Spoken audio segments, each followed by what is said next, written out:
Hello students, आज हम बात करने वाले हैं एक नए चैप्टर ह्यूमन रिप्रोडक्शन पर। ह्यूमन बीइंग के बारे में अगर हम बात करें तो ह्यूमन बीइंग जो हैं वो यूनिसेक्सुअल ऑर्गेनिज्म हैं। और जो अगर हम इनमें बात करें सेक्सुअलिटी की, तो ये जो हैं विविपेरस ऑर्गेनिज्म हैं, जिनमें कि इंटरनल फर्टिलाइजेशन होता है और डेवलपमेंट भी इंटरनल ही है। बट पूरे के पूरे ह्यूमन रिप्रोडक्शन की प्रोसेस को अगर हम डिस्कस करें तो जो पूरा का पूरा जो सेक्सुअल रिप्रोडक्शन इन्वॉल्व होता है उस मतलब पूरे उसमें जो चीज़ें इन्वॉल्व होती हैं वो है गैमीटोजेनेसिस। मतलब गैमीटोजेनेसिस जिसमें फॉर्मेशन ऑफ गैमीट्स होते हैं और by the process of meiosis. तो इसमें मियोसिस से गैमीट्स का फॉर्मेशन होगा। और अगर हम इसमें बात करें गैमीटोजेनेसिस में, तो जो सेक्स ऑर्गन हैं, जैसे testis in case of male और फीमेल के केस में ओवरी, तो यहाँ पर गैमीट्स का फॉर्मेशन होगा। मेल में स्पर्म का फॉर्मेशन होगा और फीमेल में ओवा का फॉर्मेशन होगा। पहली प्रोसेस हो गया गैमीटोजेनेसिस। दूसरा है इंसेमिनेशन की बात करें तो जो स्पर्म का जो ट्रांसफ़र है मेल के जेनाइटल ट्रैक्ट से फीमेल तक रीच कराना, ये इंसेमिनेशन का कैरेक्टर हो जाएगा।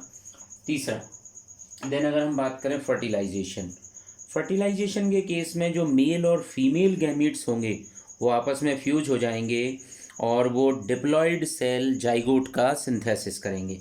देन अगर हम बात करें नेक्स्ट इवेंट होता है दैट इज़ क्लीवेज। क्लीवेज किसका? जाइगोट का। जाइगोट में क्लीवेज होता है, माइटोटिक मतलब उसमें डिवीजन्स होंगे और ये मॉर्यूला बनाएगा, फिर देन ब्लास्टोसिस्ट बनाएगा। इसको हम डिटेल्ड में और भी डिस्कस करेंगे। देन इसके बाद है जैसे कि इम्प्लांटेशन मतलब जो ब्लास्टोसिस्ट बनेगी, ब्लास्टोसिस्ट स्टेज में जो जाइगोट डिवाइड हो रहा था वो ब्लास्टोसिस्ट में बदल चुका था।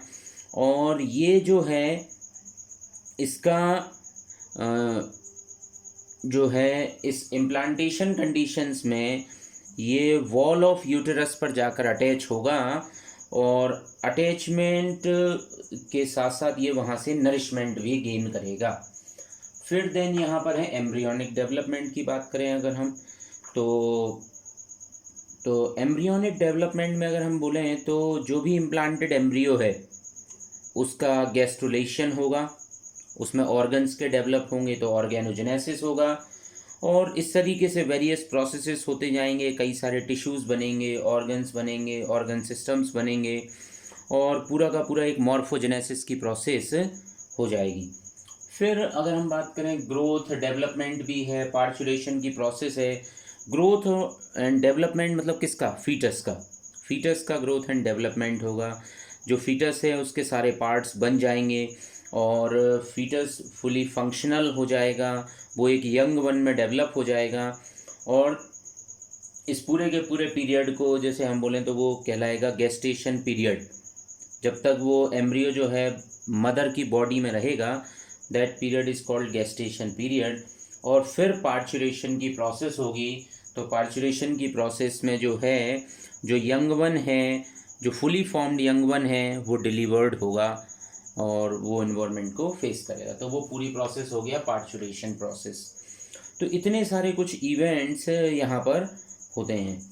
अब अगर हम ह्यूमन रिप्रोडक्टिव सिस्टम में और आगे बात करें तो हम इसको डिवीज़न कुछ ऐसे करते हैं कि पहले है प्राइमरी सेक्स ऑर्गन। तो अगर हम प्राइमरी सेक्स ऑर्गन की अगर हम बात करें तो प्राइमरी सेक्स ऑर्गन जो अपने में प्रोड्यूस करते हैं गैमीट्स और वो गैमीट्स बनते हैं गोनेड्स के अंदर। तो ये गैमीट्स बनाने वाले पार्ट हैं, गोनेड्स कहलाते हैं। और ये अपने में वो जर्मिनल सेल्स कैरी करते हैं। ये प्राइमरी सेक्स ऑर्गन ये वो जर्मिनल सेल्स अपने में कैरी करते हैं। ये वो जर्मिनल सेल्स को डिवाइड कराते हैं, मैच्योर, फिर गैमीट्स बनाते हैं। और फिर वो जो गोनेड्स हैं वो जैसे कि मेल के केस में अगर हम बात करें तो प्राइमरी सेक्स ऑर्गन जो है वो टेस्टिस कहलाएंगे। और अगर हम फीमेल में बात करें तो फीमेल में वही ऑर्गन कहलाएंगे ओवरीज। तो मेल में मतलब प्राइमरी सेक्स ऑर्गन है टेस्टिस और फीमेल में है ओवरीज।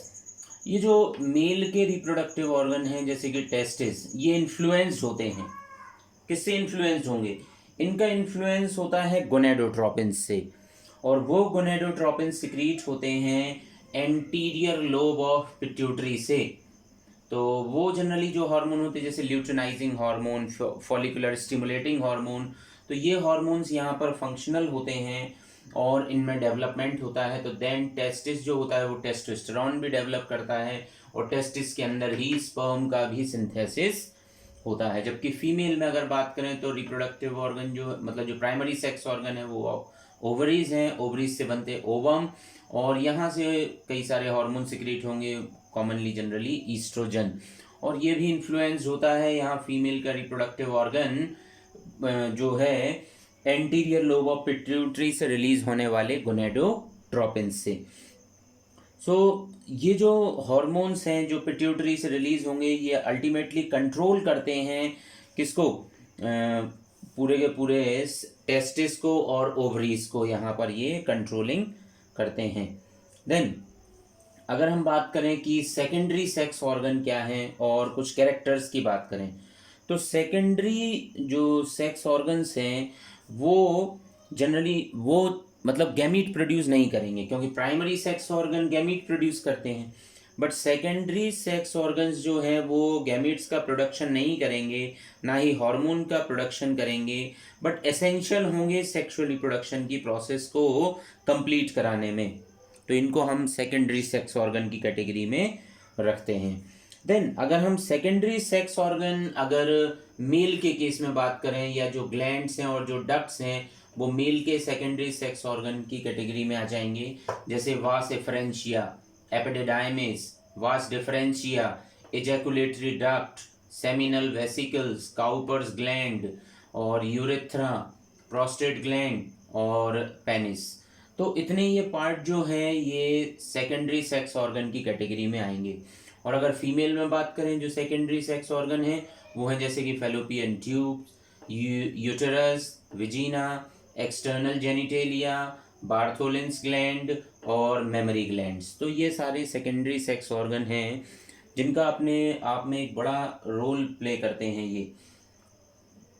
देन तो इसमें अगर हम बात करें तो जो अगर मेल के सेकेंडरी सेक्सुअल फीचर्स की बात करें, अगर मेल में और फीमेल में, अगर हम दोनों में डिफरेंस भी अगर हम क्रिएट करें, तो अगर हम जनरल बिल्डअप की बात करें मेल में और फीमेल में, हम पहले मेल के डिस्क्रिप्शन करेंगे, देन फीमेल के साथ में कंपैरेटिव अकाउंट देखेंगे। अगर जैसे हम कैरेक्टर की बात करें, अगर जैसे है जनरल बॉडी मतलब बिल्डअप, तो मैन जो होंगे वो मोर मस्कुलर होगा, वुमेन होगी लेस मस्कुलर।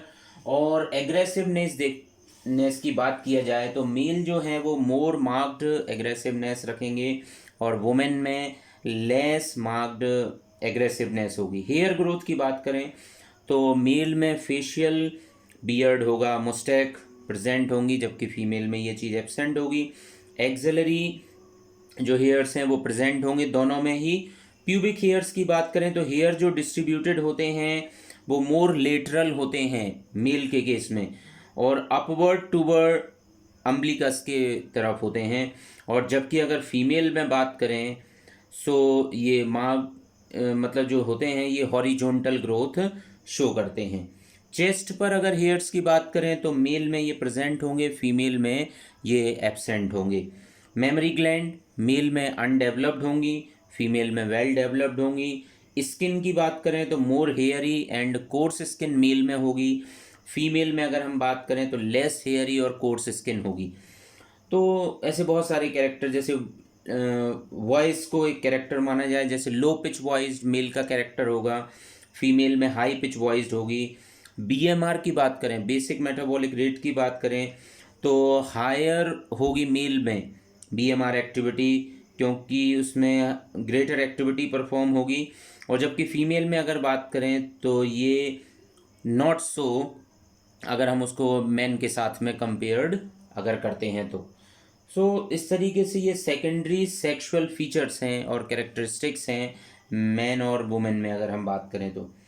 अगर हम मेल रिप्रोडक्टिव सिस्टम की बात करें, मेल रिप्रोडक्टिव सिस्टम जो है, जो पेयर ऑफ टेस्टिस जिसमें इंक्लूड किए जाते हैं, जो कि पेल्विक रीजन में है ये, और ये अपने में एसेसरी डक्ट्स, बहुत सारी ग्लैंड्स और एक्सटर्नल जेनिटेलिया अपने में कैरी करते हैं।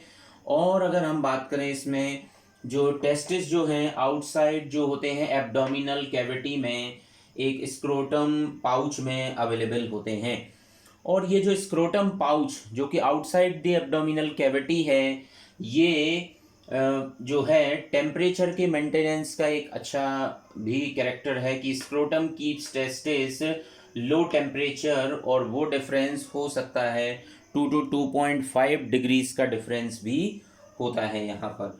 अगर हम टेस्टिस की लेंथ और थिकनेस और विड्थ की बात करें, तो जो लेंथ है जो वो 4 to 5 सेंटीमीटर हो सकती है, और थिकनेस या विड्थ में हम बात करें तो वो 2 to 3 सेंटीमीटर हो सकती है। और देन अगर थिकनेस की बात करें तो दैट इज़ 3 सेंटीमीटर, और अगर हम वेट की बात करें तो दैट मे बी 12 ग्राम।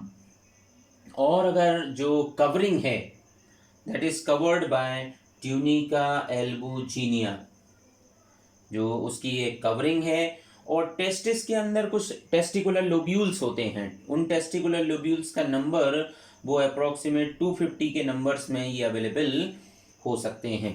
हम इसके बारे में और थोड़ा सा डिटेल बात करेंगे। अभी हम पहले front view of male reproductive system को देख लेते हैं और एलएस सेक्शन ऑफ टेस्टिस का डिस्क्रिप्शन करते हैं अभी हम यहाँ पर। तो अगर हम बात करें मेल रिप्रोडक्टिव सिस्टम में जो टेस्टिस है, जो पूरा का पूरे 2 टेस्टिस की यहाँ पर प्रेजेंस दिखाई दे रही है आपको। टेस्टिकुलर लोब्यूल्स यहाँ पर दिखाई दे रहे हैं, वास डिफरेंस दिखाई दे रहा है, वास एफरेंशिया दिखाई दे रहा है। ये इंटरनल सेक्शन की बात चल रही है। यहाँ पर डायरेक्टली टेस्टिस दिखाया गया है, ग्लैंड्स पेनिस को दिखाया गया है, फोरस्किन, और यहाँ पर यूरेथ्रा दिखाई दे रहा है। देन टेस्टिकुलर लोब्यूल्स दिख रहे हैं, यहाँ पर प्रोस्टेट ग्लैंड है, बल्बो यूरेथ्रल ग्लैंड है जिसको हम काउपर्स ग्लैंड्स भी बोलते हैं, यूरिनरी ब्लैडर है और यूरेटर है। और यहाँ पर आपको सेमिनल वेसिकल्स भी दिखाई दे रही हैं जो कि पेयर्स में अवेलेबल हैं। प्रोस्टेट ग्लैंड दिखाई दे रही है, बल्बो यूरेथ्रल ग्लैंड, ये सब पेयर्स वाली ग्लैंड हैं। देन ये फ्रंट व्यू है मेल रिप्रोडक्टिव सिस्टम का।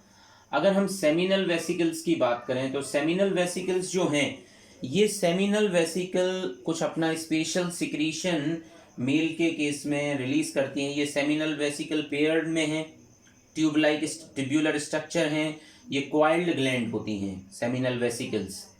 और अगर हम बात करें तो ये यूरिनरी ब्लैडर के जस्ट बिहाइंड होती हैं। ये विस्कस फ्लूइड सिक्रीट कराने में मदद करती हैं, और ये जो है मेन पार्ट ऑफ एजैकुलेट भी होता है, जो सीमन रिलीज होता है उसमें सेमिनल वेसिकल का सिक्रीशन एक इम्पॉर्टेंट कॉन्स्टिट्यूएंट बनाता है। तो जो सेमिनल फ्लूइड होता है, जो सेमिनल फ्लूइड है उसमें फ्रक्टोज होती है, उसमें फ्रक्टोज है, उसमें सिट्रिक एसिड है, इनोसिटॉल शुगर है, फ्रक्टोज शुगर है, और प्रोस्टाग्लैंडिन्स की भी प्रेजेंस इसमें होती है। तो इस तरीके से ये जो ग्लैंड्स हैं ये बड़ी स्पेशलाइज्ड ग्लैंड हैं जो कि सीमेन के सिक्रीशन में एडिशन करती हैं। देन अगर हम बात करें एक दूसरी ग्लैंड्स में भी हम डिस्कस कर सकते हैं। यहाँ पर दूसरी ग्लैंड जो है जो वो है प्रोस्टेट ग्लैंड। प्रोस्टेट ग्लैंड जो है ये एक large greyish brownish pyramidal gland होती है। कैसी होती है? पिरामिडल ग्लैंड होती है जो 5 सेंटीमीटर के करीब लेंथ में हो सकती है। अगर हम इसमें बात करें तो 3 to 5 सेंटीमीटर में भी इसकी हाइट हो सकती है। और इसमें जो है इसके सेक्शन को अगर देखें तो ये कुछ मिल्की और एल्कलाइन सब्सटेंस रिलीज़ करता है, और उस एल्कलाइन सब्सटेंस में प्रेजेंस होती है कैल्शियम की, फॉस्फेट की, बाइकार्बोनेट्स की प्रेजेंस होती है, और कुछ एंजाइम्स भी इसमें अवेलेबल होते हैं, और प्रोफिब्रिनोलाइसिन की भी प्रेजेंस इसमें होती है। तो प्रोस्टेट के अगर सिक्रीशन के टोटल समअप की बात करें तो वो 20 to 30% सीमेन में जो है उसका कॉन्स्टिट्यूएंट बनाता है। ये एल्कलाइन सब्सटेंस है, तो फीमेल के जो वेजिनल रीजन में जो है एसिडिटी को न्यूट्रलाइज करने में भी ये हेल्प करता है। सो अगर हम बात करें तो ये एजैकुलेशन ऑफ सीमेन में इसका भी एडिशन होता है। अगली ग्लैंड जो है वो है बल्बो यूरेथ्रल ग्लैंड, जिसको कि हम काउपर्स ग्लैंड भी बोलते हैं। वो काउपर्स ग्लैंड जो है ये येलो कलर्ड ग्लैंड होती है, जो कि 1 सेंटीमीटर इन डायमीटर होती है। 1 सेंटीमीटर इन डायमीटर में होती हैं, ये भी डबल हैं। और ये जो ग्लैंड्स हैं ये प्रोस्टेट ग्लैंड के जस्ट बिलो होती हैं, और ये जो हैं सिक्रीट करती हैं एल्कलाइन सब्सटेंस, जो कि रिच विथ म्यूकस होती है। ये म्यूकस सब्सटेंस रिलीज करते हैं, और ये भी जो है यूरोजेनिटल ट्रैक्ट ऑफ फीमेल के में रीज़न को जब कॉपुलेशन के ड्यूरेशन में ये लुब्रिकेट करने में मदद करते हैं, और यूरिनरी ट्रैक्ट जो कि फीमेल का होता है उस मतलब यूरिनरी रीजन की एसिडिटी को न्यूट्रलाइज भी ये भी हेल्प कर सकते हैं। देन अगर हम बात करें जो एलएस सेक्शन ऑफ टेस्टिस की, एलएस सेक्शन ऑफ टेस्टिस जो है उसमें कई सारे सेक्शन जैसे आपको दिखाई दे रहे हैं। ट्यूनिका वेजिनैलिस, ट्यूनिका वेस्कुलोसा, और आपको दिख रही है ट्यूनिका एल्बूजिनिया। ये बेसिकली 3 लेयर्स आपको इसमें दिखाई दे रही हैं। ये तीनों की तीनों बड़ी स्पेशल लेयर हैं जो कि पूरे टेस्टिस को कवर अप करके रखती हैं। ये तीनों लेयर जो हैं ये अपने में जो है एक तरीके की कवरिंग बनाती हैं इसमें पूरे के पूरे टेस्टिस के लिए। इसमें आपको टेस्टिकुलर लोब्यूल्स दिखाई दे रहे हैं जिनको ग्रीन पार्ट से रिप्रेजेंट किया गया है। इसमें सेमिनिफेरस ट्यूब्यूल्स दिख रहे हैं, और then cauda epididymis, corpus epididymis और कैपट एपिडिडाइमिस। ये 3 एपिडिडाइमिस के पार्ट हैं जो कि 3 पार्ट से मिलके बना होता है, जो यहाँ से स्टार्ट हुआ और यहाँ तक एंड होता है। यहाँ पर आपको बीच वाले सेक्शन में रेटी टेस्टिस दिखाई दे रहा है, यहाँ पर आपको जो है वासा डिफरेंस दिखाई दे रहा है। देन तो ये सारी की सारा ये जो सेक्शन है ये एलएस ऑफ टेस्टिस है। यहाँ इसके अंदर सेमिनिफेरस ट्यूब्यूल्स के अंदर स्पर्म का सिंथेसिस होगा, जो इस सेक्शन से होते हुए rete testis, caput epididymis, corpus epididymis, cauda epididymis और वास डिफरेंस, ये एक्चुअल में स्पर्म का मूवमेंट रीजन बन जाता है, जो यहाँ सिंथेसाइज होते हैं और इस सेक्शन से मूव करते हुए वास डिफरेंस तक पहुँचते हैं। तो ये पूरे मूवमेंट का रीज़न भी है जो कि यहाँ से स्पर्म आगे मूव करते हैं। तो एक्चुअल में ये पूरा सेक्शन है एनाटॉमी ऑफ टेस्टिस में हम बात कर सकते हैं इसमें। और अगले सेक्शन में हम डिस्कस कर रहे होंगे जो ट्रांसवर्स सेक्शन ऑफ टेस्टिस है उसके अंदर हम जो है स्पर्म के सिंथेसिस की पूरी प्रोसेस के बारे में बात करेंगे, और उसके आगे अगले सेक्शन में देन हम कुछ और भी इसका डिटेल स्टडी करेंगे। So thank you.